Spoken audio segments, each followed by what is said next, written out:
Is Changhua. She is CEO of the Beijing Future Innovation Center and the Executive Director of the Professional Association for China's Environment. Good to speak with you. Thank you for having me. So China's big climate goal is to hit peak emissions by 2030 and become carbon neutral by 2060. How achievable is this? This is definitely a daunting task, but living at the age of the sixth mass distinction, so basically we just have to deal with it. No matter how difficult that's going to be, we have to deal with it.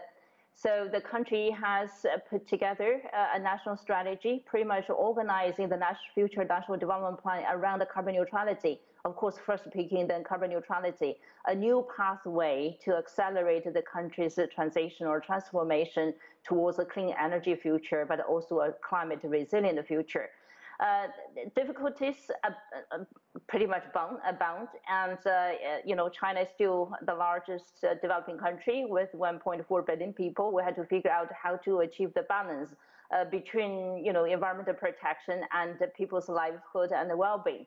And this is pretty much the moment or the decade, and to kick off a process to transform and trying to figure out how to put all the pieces together. On one side, we do need to figure out how to grow our economy in a green, low carbon or towards net zero carbon future. But on the other side, actually, we have to make sure people's well-being and livelihood also will have to be guaranteed and put in a context of between now and 2060. And those are the decades that China is to continuously actually to transform and endure all the costs and the difficulties towards a better future. And one piece of that puzzle, of course, Changhua, is energy. I mean, we've already seen the pivot to renewables, but how is the country going to overhaul its electricity grid?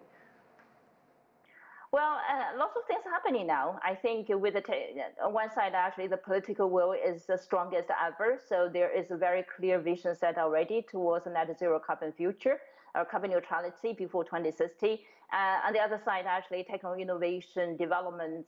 So everything is happening now. And so the technology available today is definitely supporting that process.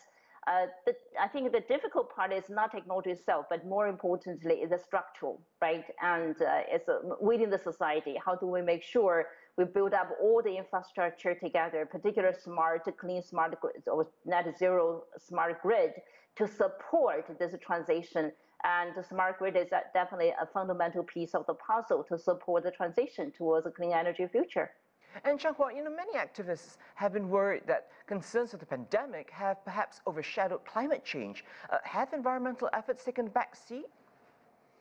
Well, interestingly enough, it's not. It's just the opposite. And yes, of course, probably you've seen here and there. For instance, the biggest concern is, there's more investment into the fossil fuel sector as a part of the stimulus package, not only in China, but also in most of developed countries as well. But in the meantime, I think it's more like a wakening up call through the pandemic. That we just have to protect the nature. We are part of the nature, and the virus itself, just by understanding how COVID-19 has happened, I think it helps tremendously in terms of raising awareness of people about the relationship between man and nature, and particularly deeply embedded in the Chinese culture, Chinese philosophy, that we do need to build a community of life between man and nature, and that's pretty much fundamentally the guiding principle for the country to develop, to make its development plan and put all the acts together to restructure, rebuild, reshape, everything actually towards the goal. That's we decided to pursue. By saying that, I have to say it's a very, very difficult process. It's not just left to the country itself, but China is also a global leader, and it has to work with many other countries from both the developed and developing countries to try to figure out how to solve the puzzle and really make sure all the commitments on the table need to be delivered.